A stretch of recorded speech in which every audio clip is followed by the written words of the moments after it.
People worry. People worry about death. People worry about life.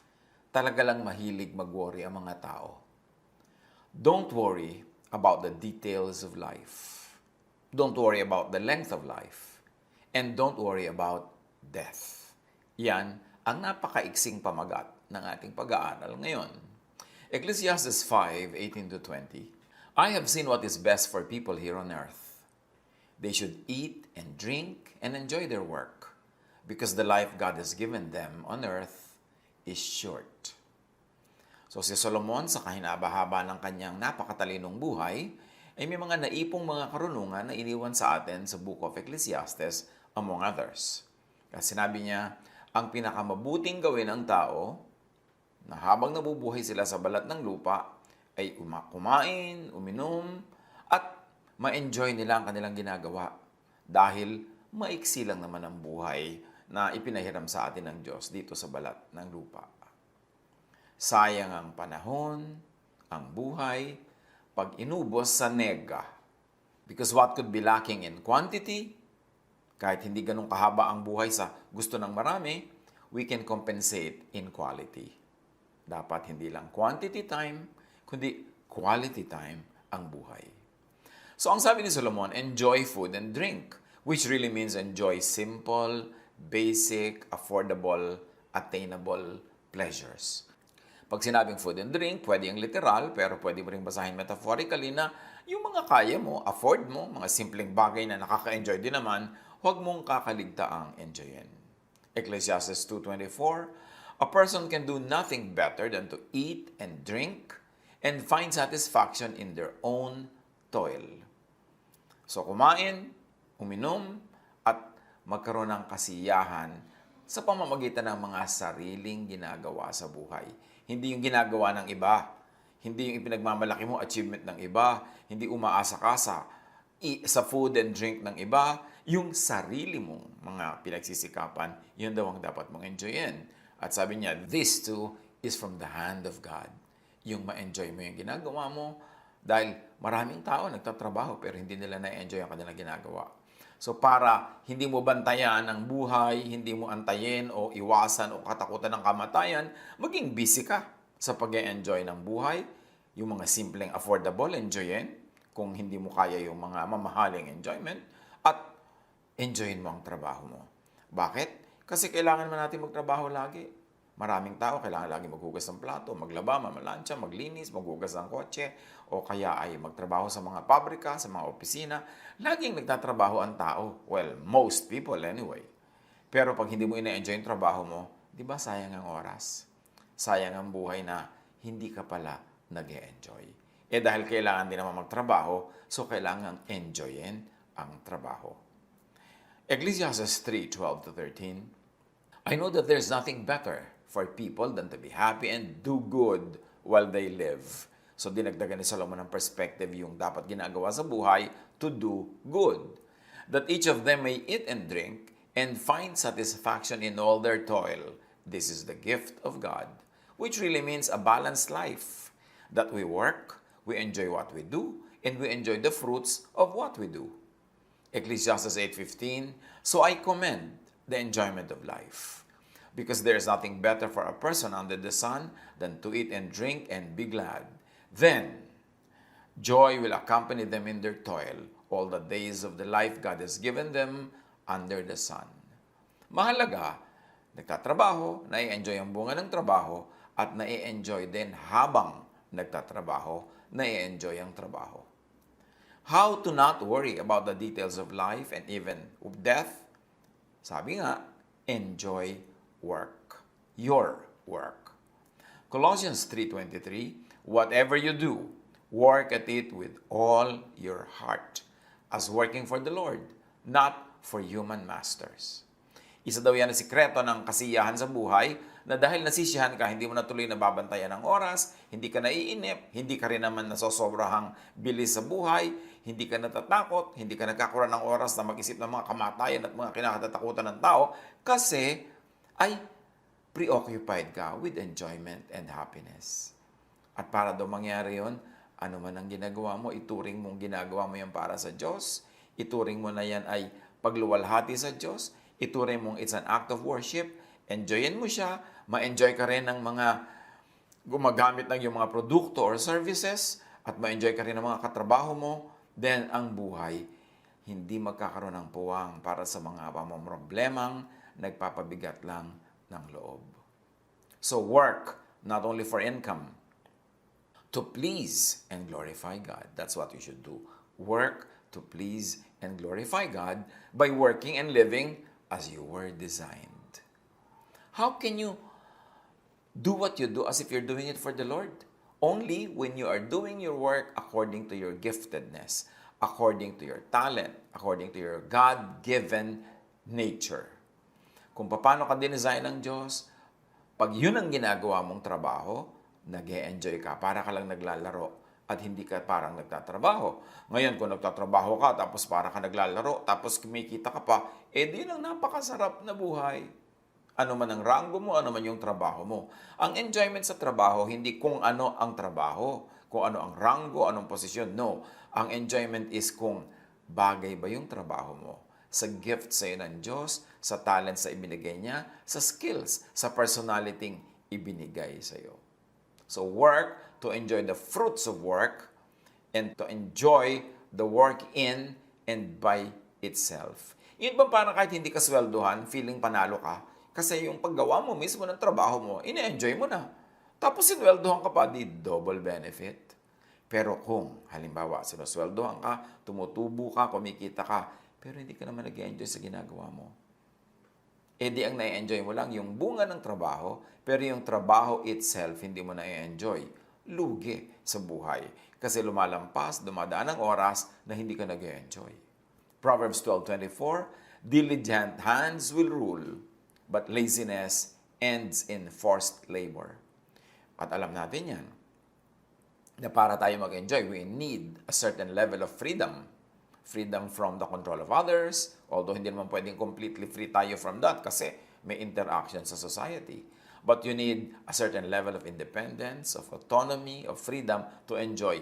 And you do that only when you are fruitful, when your work is giving you your needs para hindi ka umaasa sa iba.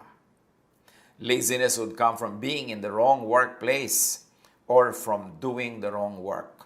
May mga nagtatanong, bakit po kaya may mga taong pagkatamad-tamad? Siguro hindi pa lang nila natatagpuan o hindi nila hinahanap yung tunay nilang talent, tunay nilang hilig, at tunay nilang gustong gawin. Kaya tuloy wala silang gana. Ano man na ipagawa mo, ang bagal, ang tamad, low quality ang output, kasi hindi sila nagpa-function according to their giftedness. So know what you like and enjoy. And find, then do what you like and enjoy. Para yung buhay mo hindi masayang ang pahiram na oras ng Diyos. Ecclesiastes 11:8, however many years anyone may live, let them enjoy them all. Lahat daw. Gaano man kahaba ang ipahiram sa iyong buhay, enjoyin mo ang bawat taon, bawat buwan, bawat linggo, bawat araw, although hindi naman siguro posibleng perfectly every day, every week, every month, nag-enjoy ka every year. Pero dapat yung batting average mo, there's more enjoyment than suffering. More fun than paghihirap ng loob, paghihirap ng katawan, at mga kung ano-ano mga stress. Pero magagawa ngayon kung fruitful ka, may ma-enjoy ka tuloy, at fruitful ka kung you are working according to God's design. If you are faithful to the personality and personhood that God gave you when God created you. And the Bible tells us that you were created, I was created, all of us were created wonderfully, fearfully. So, kailangan daw ma-enjoy mo lahat ng mga taon. So, yung bata dapat mag-enjoy ng childhood. Dapat yung matatanda, payagan nila yung mga children to enjoy their childhood. The youth should be able to enjoy their being young, their youthfulness. At dapat ma-enjoy mo ang iyong adulthood, ang inyong senior years. Every period of your life should be enjoyed.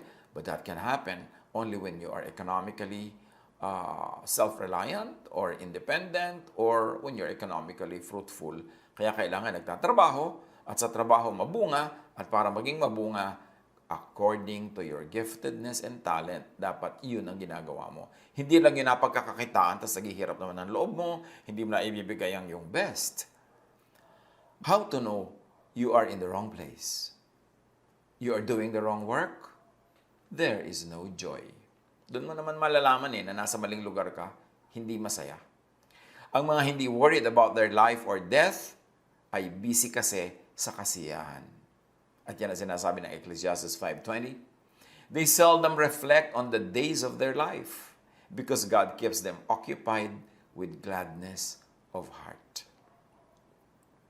And this is the heart of our subject matter today, na para hindi ka laging may oras para mag-worry, matakot sa future, matakot sa kamatayan, mag-alala, mag-isip na kung ano-ano, kailangan occupied ka with gladness of heart.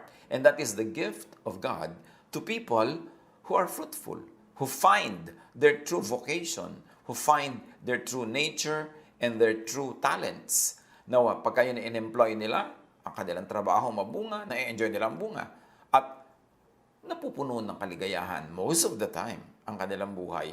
Hindi tuloy sila laging nagbumukmok, nagdadrama, at nag-overthink. So, be in your right place. Live and die in your right place. Live and die doing what you were created to do in your place of joy. Like and enjoy what you do. Like and enjoy what you must do. Ganyan lang naman ang buhay . Either you are doing what you really like, o marunong ka mag-control ng iyong sarili, ng iyong isip, ng iyong emosyon, that you teach yourself to like what you do. So, are you enjoying what you do? If not, teach yourself to enjoy what you do. Ecclesiastes 3:22. So I saw that there is nothing better for a person than to enjoy their work, because that is their lot. For who can bring them to see what will happen after them? So yung work, hindi lang yan yung destination. Hindi lang yan yung sweldo at the end of the month. Hindi lang yan yung uwian na after 5 p.m. or whatever oras ang uwian nyo. Ang work, hindi lang yan yung retirement na nagkaroon ka ng benefits at mga kung ano-anong pensyon. No. Ang work din dapat every day, every week, every month, every year of it is enjoyable. Every day, the process of working should not be treated only as a means to an end. It must be treated also as an end in and by itself. So work. Work well. Work all the time. Basta able-bodied. Ecclesiastes 2:10, I denied myself nothing my eyes desired. I refused my heart no pleasure. My heart took delight in all my labor, and this was the reward for all my toil. Si Solomon ang sipag-sipag. Ang dami-dami niyang project, ang dami-dami niyang ginagawa. So, ina-enjoy din niya yung bunga at yung process of working. To be happy with life, to leave not much space for worry, for stress, and for fears, delight not only in income, but also delight in the work. Sa pagpapatuloy ng Ecclesiastes 5:18-20, God gives some people the ability to enjoy the wealth and property He gives them, as well as the ability to accept their state in life and enjoy their work. Here we are introduced to another type of person that is blessed. Who is blessed? Binibigyan siya ng Diyos ng capacity na magkaroon ng mga kayamanan, maging mabunga, maging fruitful, tapos may bonus. Binibigyan din siya ng capacity to enjoy the wealth. Kasi maraming mayaman hindi na-enjoy yung wealth. Either yung ugali nila, hindi talaga sila pala enjoy. So, ba't pa sila nagpayaman? O kaya naman, mayaman sila pero yung health nila, yung kanilang kalagayan sa buhay, hindi sila makapag-enjoy dahil maraming sagabal. Pero yung binless ka na to be fruitful, nagkaroon ka na ng mga kayamanan, tapos binless ka pa ng kakayahan na enjoyin ito. Napakaraming tambak-tambak yan na pagpapala na dapat lang nating ipagpasalamat at dapat nating i-express ang thanksgiving by sharing with the needy. Also, by sharing with the deserving. Yung mga katrabaho natin, kasama natin sa production, kailangan meron din tayong pagpapasalamat sa Diyos by giving to them. How do you not worry about the details of life and of death? Make wealth, acquire property. Uso kasi sa maraming conservative religiosity, minamasama yung may wealth ka, may property ka, pero ang Diyos ang nagbibigay ng lahat ng yan. The earth is the Lord's and everything in it. At sabi pa nga sa Bible, the house of a righteous man is filled with treasure. Kasi blessing yan ng Diyos. Hindi dapat na ikahiya, hindi dapat ika-guilty, at lalo namang hindi dapat na itago. Kailangan ipagpasalamat natin sa Panginoon. Proverbs 10:4, lazy hands make for poverty, but diligent hands bring wealth. So, hindi lang minimum wage, wealth. So, huwag tayong masyadong makontento agad na wala pa tayong effort, wala pa tayong na-enjoy, kontento ka na, tapos yung mga anak mo, mga mahal mo sa buhay, hindi mo mabigyan, hindi mo matulungan. Kailangan maghanap ng tunay na mabungang gagawin para marami tayong kasangkapan sa pag-enjoy ng buhay at sa pagtulong sa kapwa sa paggawa ng mabuti. Proverbs 19:4, wealth attracts many friends, but even the closest friend of the poor person deserts them. So if you want to enjoy company, you're a people lover, you want people to be around you, well, mas madaling magkaroon ng maraming tao sa paligid kung tayo ay may mga kayamanan. Kung tayo ay may kakayanan, kung may kaya.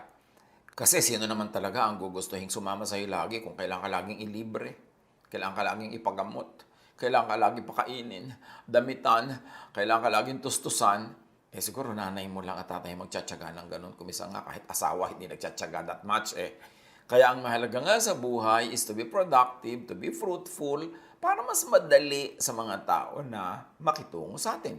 Work well as to receive wealth and property from God. God gives wealth to those that please Him, that obey moral law, and obey and operate by natural law. What do we mean by that? Marami mga tao kasi religiously, they could be called righteous. Pero bakit? Parang hindi blessed.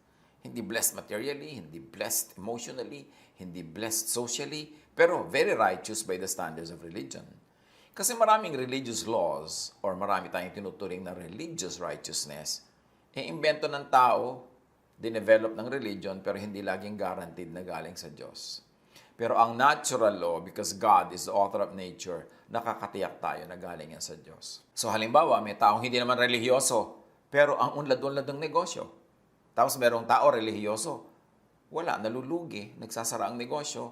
Bakit ganun? Magtataka ang marami. Kasi ang righteousness na sinasabi, hindi lang lagi ang religious righteousness. To obey natural law is righteousness. So halimbawa, kahit hindi ka masyadong relihiyoso, pero ang galing mong dumiskarte sa negosyo, ang galing mong mag-pricing, mag-marketing, ang galing mong mag-source ng mga raw materials, ng product, ang galing mo sa customer relations, di righteous ka in terms of natural law. Because natural law tells us na kung magaling ka magnegosyo, maganda ang product, magaling ka mag-handle ng mga tao, tatangkilikin ka, aasenso ka. So righteousness yon by natural law. At sa pag-unlad sa buhay, magandang righteous ka by your religious standards, pero huwag mong kakalimutan yung natural law. Yung hindi ka naman nag-i-improve ng product mo, tapos dadaanin mo sa prayer and fasting, akala mo pwede na yon, nagtataka ka tuloy pag nabigo ka. Yung walang kakwenta-kwenta yung product mo or service, tapos wala kang ginawa kundi maging relihiyoso, magtataka ka ngayon, ba't yung negosyo mo hindi umuunlad? Kasi hindi ka nag-o-obey ng natural law. Because righteousness could be religious righteousness, but it could be, and more importantly, it is righteousness by obeying natural law. Because God is the author of natural law. Ecclesiastes 7:15, in this meaningless life of mine, I have seen both of this, the righteous, at tawagin natin yung by religious law, the righteous perishing in the righteousness, and the wicked, tawagin natin yung wicked by religious law, but probably righteous by natural law. Ulitin natin yung buong verse. In this meaningless life of mine, I have seen both of this, the righteous perishing in their righteousness, and the wicked living long in their wickedness. I-apply natin yan sa negosyo, i-apply natin sa mga pinagagagawa natin sa buhay. At Ecclesiastes 8:14 says, there is something else meaningless that occurs on earth. The righteous who get what the wicked deserve, and the wicked who get what the righteous deserve. Pwedeng yan na actual moral wickedness and righteousness, pero pwede rin yan nabasahin na wickedness in terms of not obeying natural law. How do you not worry about the details of life and even not to worry about death because you don't have too much time to talk about it or to think about it? Accept your difficult state in life without complaining. Siyempre, lahat dumadaan sa hirap, dumadaan sa mga challenges. Accept what you cannot change. Change only what you can, but what you cannot change, you accept, at least for the time being. Job 3:18, captives also enjoy their ease. They no longer hear the slave drivers shout. So kahit man daw ikaw ay magimbihag, ikaw man ay saan malagay, meron pa ring ligaya dyan kung hahanapin mo talaga yun. Ecclesiastes 7:14, when times are good, be happy. But when times are bad, consider this. God has made the one as well as the other. So para hindi ka masyadong nagsesentimiento, nagmumukmok, natatakot, nai-stress, nag-overthink, kung good times, mag-enjoy. Kung bad times, hanapan pa rin yan ng may enjoy. At yung hindi mo maiiwasan, tanggapin ang nangyayari. Huwag labanan ng labanan kung hindi naman kayang palitan. Kasi sabi nga, Diyos din naman ang nagbibigay niyan. Hindi yan makakarating sa iyo kung hindi pinayagan ng Diyos. Accept your privileged state in life without needless guilt kung nagkataon naman na ikaw ay privileged.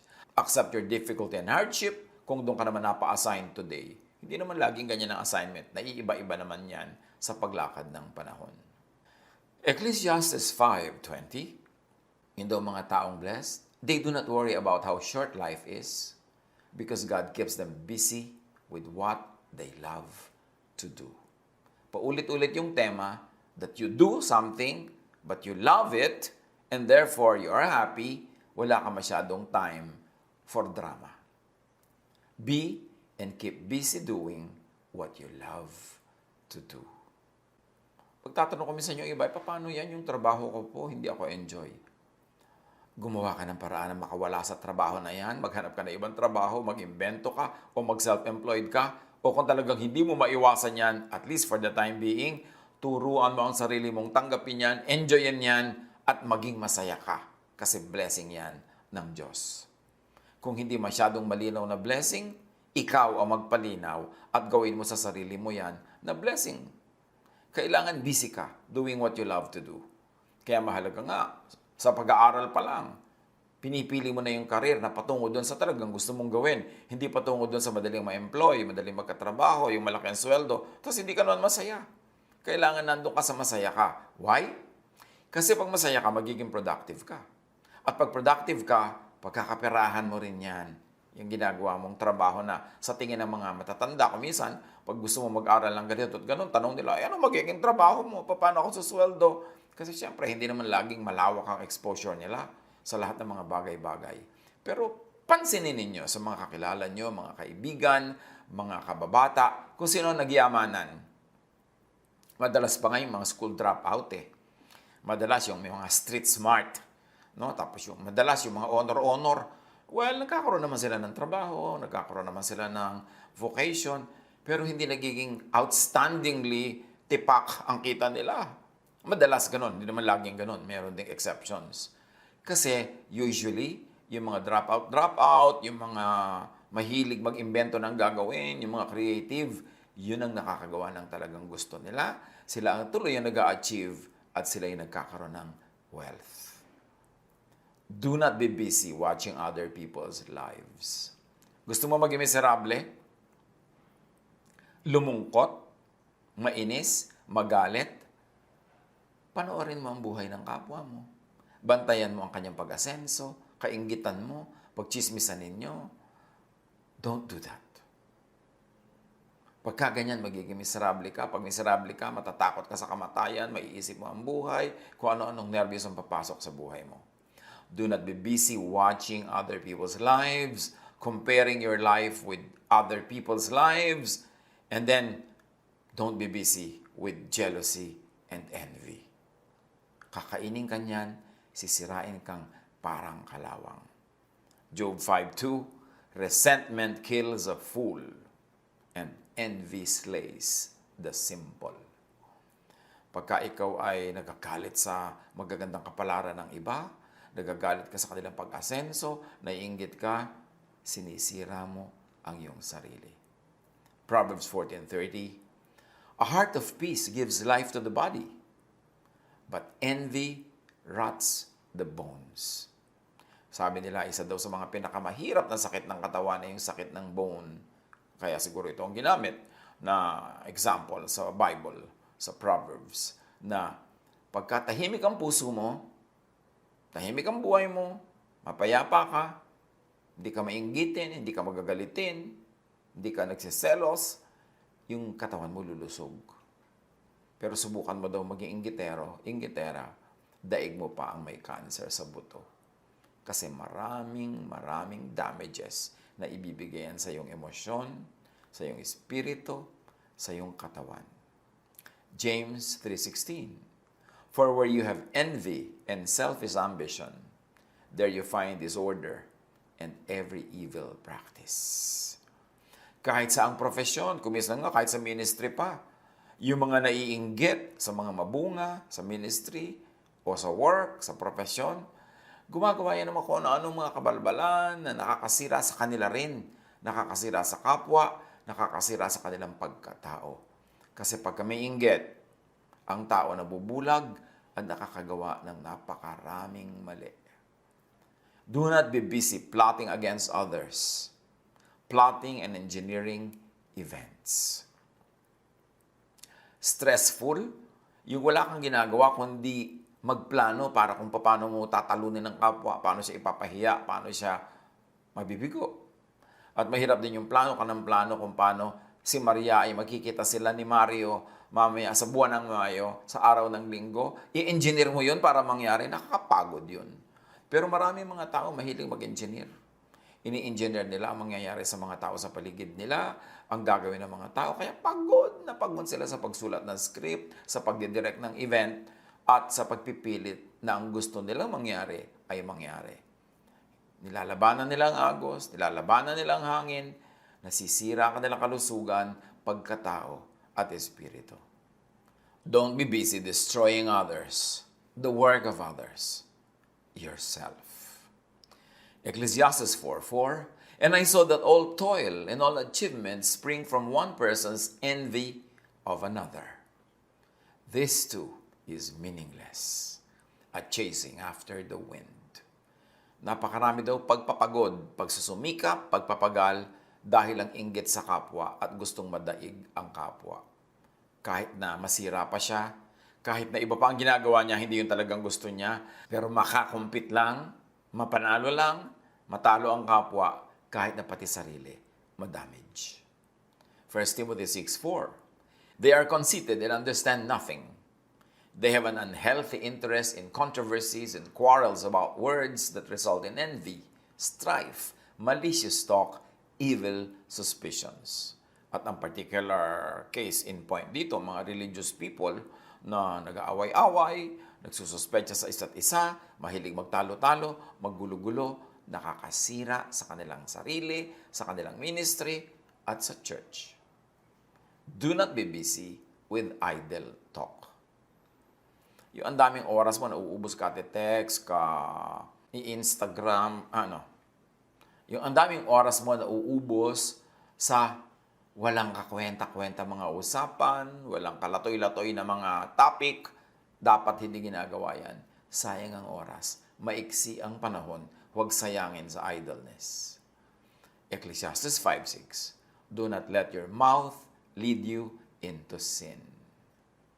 At sa Proverbs 10:14, sabi, the wise store up knowledge, but the mouth of a fool invites ruin.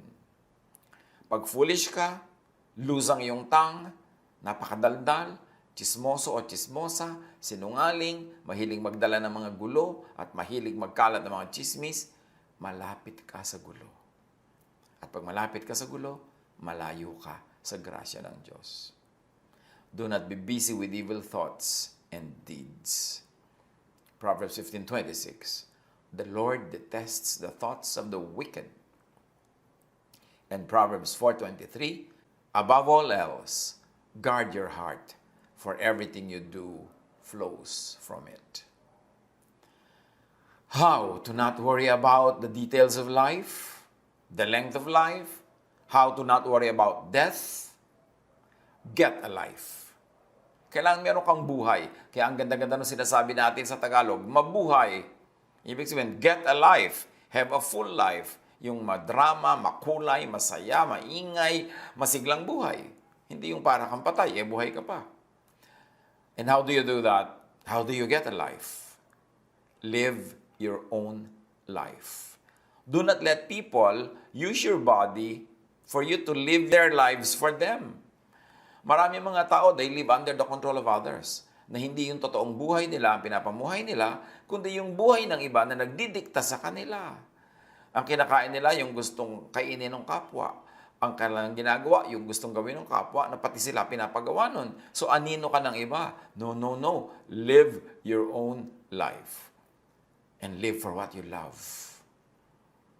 Live in love. Kailangan magawa mo yung gusto mong gawin, mamahal mo yung gusto mong mahalin, at magbunga ka ng mga gusto mong bunga. Si Jesus, pinapalaya tayo sa lahat ng kontrol ng iba, kontrol ng religion na hindi naman nagbibigay ng freedom for us to fully grow into the persons that God wants us to be. John 10:10, sabi ni Jesus, the thief comes only to steal and kill and destroy. I have come that they may have life and have it to the full. Yan daw ang ginagawa ni Jesus. Binibigyan tayo ng buhay na buo, masaya, hindi kulang-kulang, hindi pira-piraso, hindi giba-giba, kundi buo. At ang ginagawa daw ng kalaban siya, yung magnanakaw, ninanakawan kanya ng buhay, sinisira niya ang iyong buhay. Huwag matakot sa kamatayan. Wala pa naman taong hindi sumakabilang buhay.